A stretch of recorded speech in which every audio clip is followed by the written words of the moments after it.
Mariana, you're very welcome to the AI6 podcast. But first of all, for the purposes of our listeners and our viewers, please do a lovely introduction of yourself. Thank you very much. Lovely to be here. Thank you for the invitation. So, my name is Maria Axente.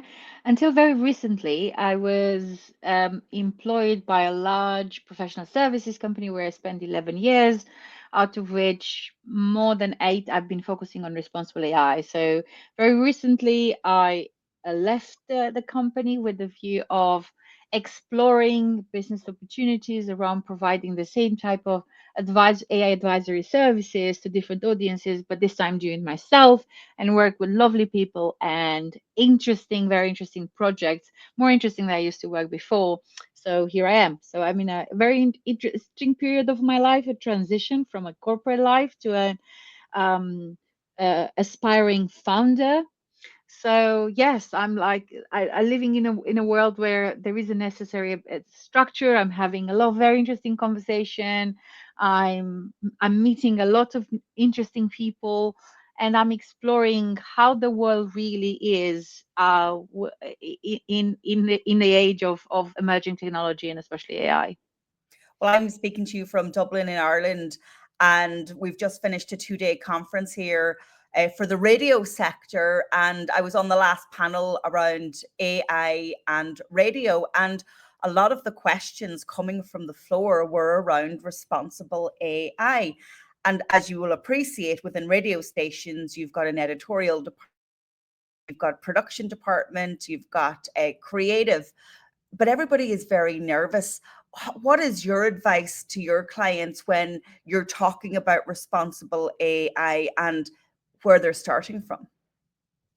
I think it's understandable to be nervous because there's been the certain narrative in the media that have been favoring sensationalism when it comes to AI. Either a very positive narrative, which we've seen in 2016, 2018, with AI that's going to save the world, then suddenly the pendulum swing in the other side, saying AI is going to wipe humanity, comes with those existential threat. We should put a hold, which you've seen, in the last 2022, 2023. And then when you see this repeatedly in the news as a member of the public, you are generally concerned. That comes on top of all the conversation about climate change and war and economic collapse, and then the fate of democracy. So I think at the back of your mind, and then you see your children being so engulfed in this the digital world, and it makes you think, what's going on? How do I make sense of it all? And you bring yourself as a reader of those news, as a concerned parent, into your workplace. And with this in mind, you are expected to make decision or to contemplate using technology like AI into day-to-day world. And of course, you're going to be impacted by that outlook, sensationalist, apocalyptic outlook that you pick up from the news. Also, because it's hard to kind of really understand the technology to start with. What is it and what is it not? And then how to do it in a way that makes sense for you. It's like it's not going to break things, and also it's not going to, make people lose their livelihood. But also, in the same time, you know, tap on the benefit, be able to exploit those tools because that's what they are, tools. People, the way it's being portrayed in the wider narrative that AI starts to become something that larger than life, which is not necessarily where we want to be. So I will advise everyone to actually take a bit of a step back and understand exactly what we're talking about. And the reason I say this is that in interaction with the chatbot, some people started um, uh, uh, to a certain attributing AI some paranormal, esoterical attributes, like it can read into my soul. And when I replied to that statement, but those are word prediction machine on steroids. People say like, you don't know what you're talking about. It's like, okay, maybe I don't, but this is what it is. It's literally a word prediction machine on steroids. You might not want to hear it because you're actually enchanted by the fact it's talking back to you, but it's not. You just press a button and it generates some words based on the training data it's been fed to. So I think taking a bit of a step back and trying to reflect, I think is going to be very useful, and not find a way not to be caught up in the in this hype, craze, emotional driven narrative that's, it's coming. We know it's intentionally driven from somewhere because the hype sells, no matter how you put it. It's a lot of attention, there's a lot of money, investment, budget. Of course, you want to keep a hype, but for general public, we just need that detachment. And out of this detachment, start talking to people like ourselves, like advisors who are able to guide you a little bit in that journey. It's like, what are you trying to achieve? Is it really AI the solution to your problem? And what sort of a solution we are coming from? And what are the ripple effects to your people, to yourself, and for the wider business and the sector you operate in? Yeah, that's great advice. Understanding the value of the technology. That's what it is. So, in terms of then creating use cases, because that's a really good starting point, what are some AI use cases that you've come across in your work that have added value to the organization? Well, I'll start with the last part of the question. It's like, how do we define value? Because in fact, this is actually a thorny point. And without going through philosophical and too abstract, it's hard for us to measure the value AI brings. I mean, obviously, a lot of the work I've been doing in the past and a lot of the solution range from all sorts of virtual assistants in financial services, in call centers, um, to all sorts of document summarization or document retrieval. um, how do you then measure? So knowing those that there is some sense of efficiency that's being brought, how do you measure efficiency? And I think measuring efficiencies has been a bit of a strongly debated field forever. If you look again through the era of the emergence of computer and email, when people are still sending written letter or faxes, and then emergence of the smartphone who took so much of the communication, is like, how do you quantify the impact of email other than the reduction in cost of printed, or the toner and faxes, or the cost of the paper? I think that's where we need to start with this. How do we measure value, and what are the key indicators we pursue? And I think this is where we have not find a meaningful measure of the return on investment.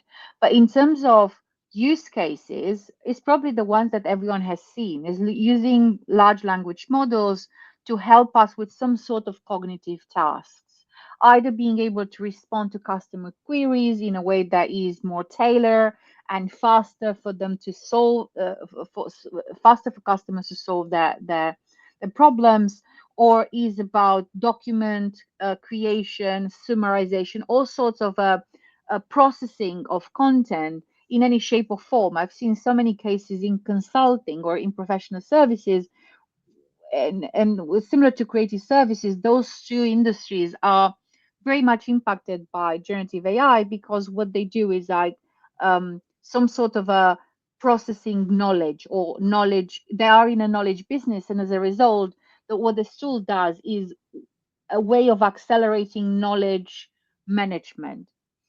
And I wouldn't be able to pinpoint one case or another, because I would say, yes, it allows me to accelerate my research, but then it doesn't mean that I will do a better job in terms of cutting the time I produce a report, because that research might just throw different avenue for or different ideas that I need to research further. So I think is that the big question is, how do we measure value, and is it really a time saving or efficiency creating machine? And what are the KPIs we're measuring? And I know that that's been actually quite a bit of a disagreement between those who measure the impact of AI, because we have professional services is saying AI is going to deliver up to 25% increase in efficiency, while some economists is saying so far we have seen single digit, if even no lower than a single digit impact on productivity. And you're based in the UK, right? And Yes. I listened in the last couple of weeks with great interest to the UK's AI action plan. And the Prime Minister, Sir Keir Starmer, said anyone working in the civil service that is undertaking a task that is menial or repetitive, their time should not be spent on that. AI should do it. So there seems to be very explicit proactive approach in the UK to making public services more efficient, but also with Humphrey AI and developing their own AI technology, that the UK are going all in. What's been your experience over there Mm. in consulting and now stepping out into the economy? Yes, UK is going all in. Unfortunately, the UK government is doing is sprinkle a little bit of AI everywhere and expect it to work. It's not. And also, if it's kind of bedazzling that the current government, who is historically known as a pro-people party, is pushing so much for implementation of technology that will result in literally tens of thousands of people being laid off. There's no other way of putting it. So I know there's a lot of interest on what Elon Musk is doing with Doge in the US, and besides the fact there's a lot of criticism on one side and a lot of cheering on the other side, what people are missing is that in the background, he is promoting the use of technology to replace whatever waste is being cut. And when I say waste, I say humans, because let's be honest with each other. The waste is coming from us being unpredictable, unorganized, lazy. But this is who we are, and is absolutely fine. But guess what? The wider economy looks at us and it's like, oh, you are the main source for inefficiency. What if we replace you with a machine that it's not lazy, it's not hungry, doesn't get sick? But then what will we do with all the people who will be left behind? So I think what the government is doing is has a lot of pressure on reinventing the public sector. And it's not just this government. I mean, every single government since I've arrived in this country, the narrative was the same. We see the public sector as being a black hole for public money, and what's the best way to transforming it? And in no way I'm representing any political opinion, but what happens in the US is going to be an interesting use case to analyze for other governments on how to cut inefficiency, how to look after your own people, and in this process implement technology so that you don't literally find yourself with millions of people unemployed.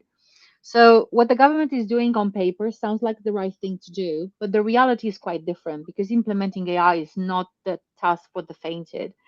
And it's not just that the AI Opportunity Forum is looking only at implementation of AI in public sector. This is, of course, a main driver. But is looking to stimulate the development and adoption of AI across the economy, which is about generating economic value. And I think this is, to me, the most important theme in the AI world. Is like, yes, we understand this is a potent technology. Yes, we understand there are some risks attached to it, but can we align it with some very well defined economic, social, environmental goals, and then being able to measure how AI is delivering against those goals, rather than us focusing solely on the KPIs attached with a system or another. And then yes, AI UK is very boldly trying to create AI zones where to bring together not just infrastructure that will allow entrepreneurs to come and develop proposition, but also is working and has been working actually consistently for the last 8 years to build capacity, data capacity, skills capacity to allow AI to really thrive in the economy, not just at the level of one part of economy or another. So stepping out of consulting and going it alone. And I love having conversations with other advisors, trainers, consultants who want to do AI for good. So what value are you bringing, and what knowledge are you bringing to organizations? Like what's your mantra and your offering to them? because AI has to be done responsibly. This is not negotiation. This is not negotiation. And I fought alongside many of the colleagues in in this community, responsible AI, ethical AI, safety, safe AI or trustworthy AI. We fought so hard for responsibility and good proper AI to become the norm rather than the exception, and we still have a long way ahead of us because a someone I spoke with today, it says like, yes, everyone is taken aback by ethics. Yes, we all want to do the right thing until the stomach is churning, and then everything goes down the drain. When when you are in a fight or flight situation, you kind of sacrificing the value. So I suppose my the value add is, how do you deploy AI in a way that incorporates those elements, the impact it has, the implication, and it's not to retrain or hamper innovation. It's more of a giving a boost, being able to say, I will grow in a way that is sustainable. I will build trusted relationship with my customer. I will ensure that I am compliant with whatever regulation or norms of rules exist in the country, which is a different way of growing, which is more sustainable with more roots, if you want. And I think that it's quite unique because I understand pretty well that world of responsibility, and how I also understand how that could be seen or perceived as being um, the opposite of an enabler. And my task would be to be able to articulate that this is another engine that contributes to a further degree of growth that otherwise wouldn't be possible. Why? It's very simple, because the society and the wider public is asking for fairer products and services, more ethically sourced. And we've seen this, for a while. It wasn't just with the emerging of technology that we've seen people favoriting um, uh, or ethically source coffee or chocolate or cotton. So there's clear revolution that happens at consumer level, and a demand for a different type of approach when we produce products and services. And then ultimately, I hope that customers will apply enough pressure to any companies to be able to up their game and incorporate those issues very early on in the design of both their companies, but also their products and services. And I guess that's where the good guiding principles of AI come in. And of course, they are transparency, explainability. Yeah, so you can explain how you've designed and how deploying your AI, human oversight, and then ethics. So, those principles are fantastic, and all companies and governments would say that they live and breathe those. But even a report coming out of Ireland last week between Trinity College Dublin and Microsoft said that the AI technology and the AI economy is worth 250 billion to our Irish economy in the next 10 years. And what makes me think is, I hope that money and the economic benefits do not override the human benefits or take away from the human risks. I mean, do you have faith in big business? Because a lot of big business are driving this, right? Our big tech companies are, they almost have a monopoly on AI, and some Hmm. governments like, the UK are building their own internal AI infrastructure. You know, who is it? The people with the most money will ultimately get to decide if they're going to do it responsibly, or can the media and the public put enough pressure on to, you know, to protect the human race, I guess. I think this is such a good question to ask, because when you read the news, you read the latest New York Times article when a very established, one of the most established tech writers talks about the imminence of AGI, and the fact that AGI currently, for those who listen to us, AGI means artificial general intelligence, and it's considered to be the most sophisticated form of artificial intelligence that is capable to solve a variety of tasks similar to what we do as humans. And obviously, there's a lot of very different definition floating around. But when you hear that coming from the big tech bros, as they're being labeled, you kind of have a sense of inevitable, and the fact that this is done to us and there's nothing we can do. And I would, they couldn't be um, more um, intentional than this. We are led to be believe this way, so that agency is being taken away from us. But what we know is that there is still a possibility to fight back. And the way to fight back is to say we acknowledge there is this concentration of power that goes all the way at the top of the government, being Irish, being UK, being American. We know those companies have now accounted for so much power, it feels like it's impossible to push back. But there's still a lot of agency and a lot of control, also because AI allows us to start being um, a bit more in control of what what we design in terms of tools and how fast we design those tools. And if I'm to looking if where some of optimism is coming is the open source movement, and suddenly you see DeepSeek or other tools coming from different parts of the world performing more or less at the same level with models that have been extremely expensive to train. And it makes you think there is something in the open source that moves away, takes away from the power that currently exists and resides in the hands of the many. I might be wrong, but I want to remain optimistic and say to everyone, we still can push back. We still have a lot of levers. We still have democratically elected institutions and regulators who are fighting the good fight. But what we need to be doing is be able to upskill ourselves to understand how AI works and being able to contribute as best as we can. You know, writing to your MP or contributing to regulatory proposals. And every single state, at least in our part of the world, when they have drafted the bill, they went through a lengthy process of consultation. And all those are intervention that all of us have at our disposal to be able to push back. Would that be efficient? Would it mean a weakening of the power, concentration power? I wouldn't want to answer because it's more of an open question, but I think it's what I would like to encourage everyone to say, don't buy into that narrative. This is inevitable. It's not. You still have a lot of leverage. Educate yourself. Don't be afraid of AI. Don't buy everything you heard. Even people who have been doing this for decades, they don't know. They don't have the full picture.